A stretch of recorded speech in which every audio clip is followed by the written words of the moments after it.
म आज दिनभरि कसरी खुसी हुन सक्छु? यहाँ म दिनभरि भन्दैछु। दिनभरिको अर्थ हो तपाईँ आज दिनभरि बिना कुनै तनाव, बिना कुनै दुःख निरन्तर खुसी बन्न के गर्नुपर्छ त? आज हामी यसको बारेमा कुरा गर्नेछौँ। तपाईँले यदि आजको दिनभरिलाई खुसी बनाउन सक्नुभयो भने तपाईँले भोलिको दिनलाई पनि खुसी बनाउन सक्नुहुन्छ। त्यसरी नै पर्सिको दिनलाई पनि। यसरी दिन दिन जोडेर तपाईँले आफ्नो पुरा जिन्दगीलाई खुसी बनाउन सक्नुहुन्छ। जब हामी खुसीको कुरा गर्छौँ तब हामीले जीवनमा आउने क्षणिक खुसीको बारेमा कुरा गरिरहेका हुन्छौँ र हामीले यो धारणा पनि बनाइरहेका हुन्छौँ कि जीवन भनेको नै कहिले खुसी अनि कहिले दुःख हो, कभी खुसी कभी गम हो। तर यो एउटा गलत धारणा हो, किनभने तपाईँ निरन्तर रूपमा खुसी बन्न सक्नुहुन्छ। यदि हामीले सिन्सियर भएर आजको दिनलाई म बिना कुनै तनाव, बिना कुनै दुःख यत्तिकै दिनभरि खुसी भएर कसरी बाँच्न सक्छु त भन्ने दिशातर्फ खोज गर्यौँ भने हामीले के पाउँछौँ त भन्दाखेरि हामीले जीवनमा जति पनि अनुभव गरिरहेका हुन्छौँ, चाहे ती सुखद अनुभवहरू हुन् अथवा दुःखद अनुभवहरू हुन्, ती सबै अनुभवहरू हामी भित्रबाट नै आइरहेको हुन्छ। पहिला त हामीले यो कुरा बोध गर्नुपर्छ। एउटा व्यक्तिलाई यही कुरा बोध गर्नै पुरा जीवनकाल पनि लाग्न सक्छ र कतिपय मान्छेहरूलाई त एउटा जीवनकालमा पनि यो कुरा बोध हुँदैन। अर्को कुरा, हामीले जीवनमा जे पनि गरिरहेका छौँ ती सम्पूर्णको उद्देश्य नै खुसी प्राप्त गर्नु हो। जब हामीले हाम्रो जीवनको अनुभवहरू हामी भित्रैबाट आइरहेको छ भन्ने कुरा बोध गरिसकेपछि अर्को कुरा हामीले के गौर गर्न जरुरी छ त भन्दाखेरि हामीले खुसी प्राप्त गर्नलाई के गरिरहेका छौँ त?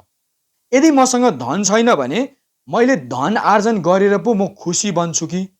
प्रेमी अथवा प्रेमिका बनाएर पो म खुसी बन्छु कि? मसँग घर छैन भने घर बनाएर पो खुसी बन्छु कि?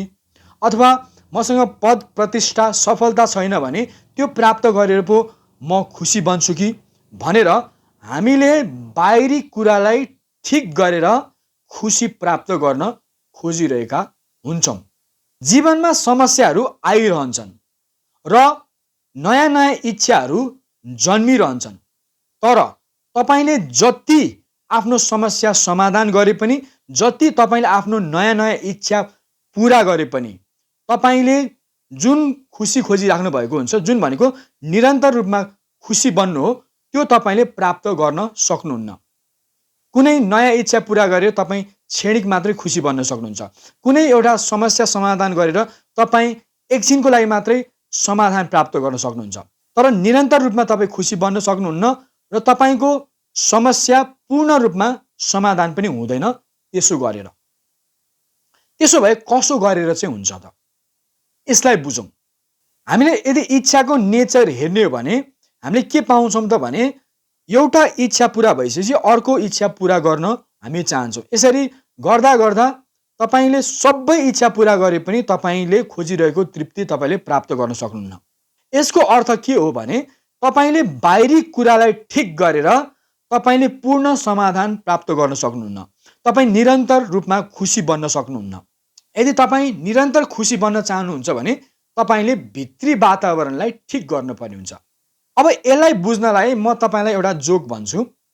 एकजना मेरो मिल्ने साथी थियो, उसको नाम हो रामप्रसाद। रामप्रसाद एकदमै मिलनसार थियो, एकदमै सिधा मान्छे थियो, सरल मान्छे थियो। तर जिन्दगीको दुःखले उसलाई जड्या बनायो। लामो समयपछि मैले जब उसलाई भेटेँ बाटोमा, उसको मुखबाट रक्सीको गन्ध आइरहेको थियो। ऊ एकदमै झ्याप थियो।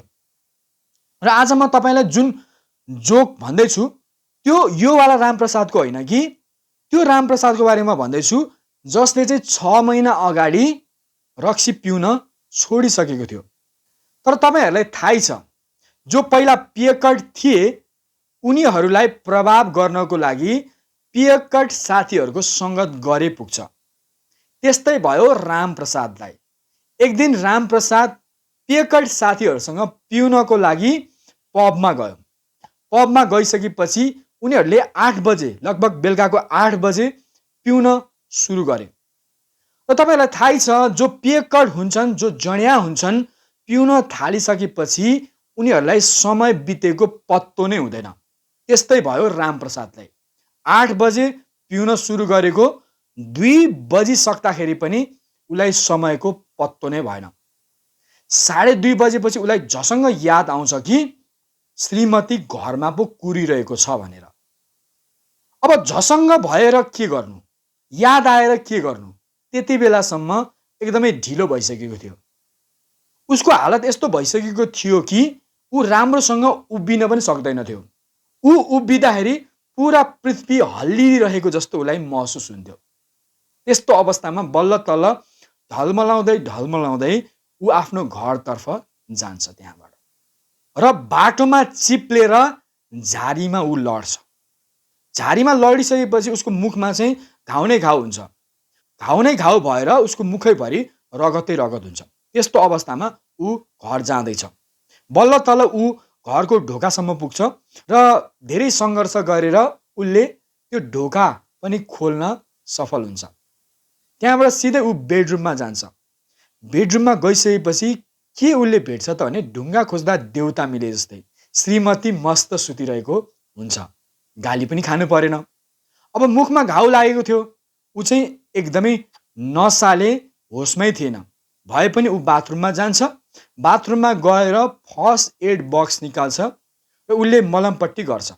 मलमपट्टी गरिसकेपछि ऊ चाहिँ बेडरुममा फर्किन्छ र ऊ सुत्छ।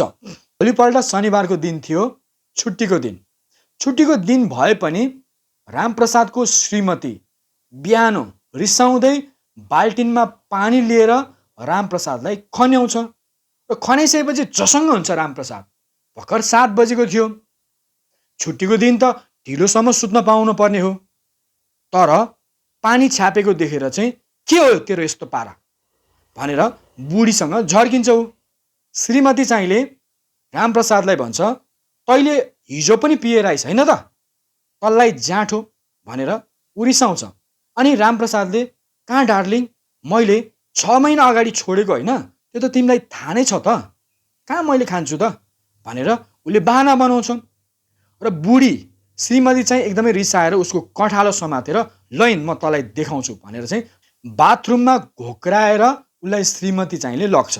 लगिसकेपछि बाथरुमभित्र छिरेपछि उसले के देख्छ त भने उसले जुन घाउ लागेर हिजो राति मलमपट्टी गरेको हुन्छ त्यो त सबै उसले ऐनामा पो गरेको हुन्छ। लगाउनु पर्ने थियो उसको अनुहारमा, तर उसले चाहिँ ऐनामा लगाइरहेको हुन्छ। ऐनामा लगाएर कहिले पनि तपाईको अनुहारमा लागेको घाउ निको हुनेवाला छैन। त्यसरी नै तपाईले जति बाहिर मलमपट्टी गरे पनि, जति बाहिरको कुरा समाधान गरे पनि तपाईले भित्रको कुरा ठिक नगरेसम्म तपाईले पूर्ण समाधान पाउनै सक्नुहुन्न। त्यसैले यदि तपाईँ निरन्तर खुसी बन्न चाहनुहुन्छ र तपाईँ पूर्ण समाधान चाहनुहुन्छ जीवनमा भने तपाईले आफै भित्र ठिक गर्नुपर्ने हुन्छ। आफ्नो भित्री वातावरणलाई ठिक गर्नुपर्ने हुन्छ। त्यसैलाई नै हामी इनर इन्जिनियरिङ भन्छौँ। तपाईको भित्री वातावरणलाई कसरी सुखद बनाउने त। आजलाई यति नै।